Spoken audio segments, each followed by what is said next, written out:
Un professor de filosofia aconsegueix que els seus alumnes entenguin la seva assignatura. Víctor Romero, professor de filosofia a l'Institut de Pobla de Segur, va donar una classe de metafísica, d'ontologia i lògica que els alumnes van entendre. Segons el principi de no contradicció, res no pot ser ni no ser al mateix temps i en el mateix sentit. Ho enteneu?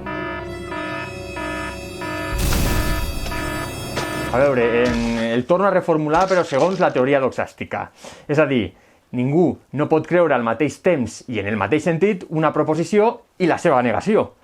A la sèrie Merlí sí que molava la filosofia. Aquest professor és que no en té ni idea.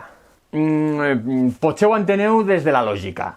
És a dir, una proposició i la seva negació no poden ser totes dues veritables al mateix temps.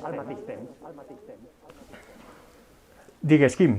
Sí, això voldria dir que tota proposició és verdadera si i només si ella mateixa és veritable.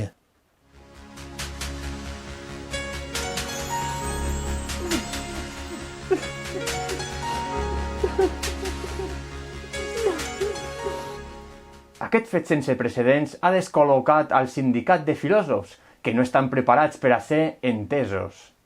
La filosofia utilitza un llenguatge encriptat. Si de cop s'entén, podria escampar-se el pensament crític entre la joventut. I seria una pandèmia molt pitjor que el Covid. Doncs estic molt emprenyat, perquè des de que les classes s'entenen, el meu fill diu que vol fer la carrera de filosofia. Quin futur li espera, Déu meu senyor!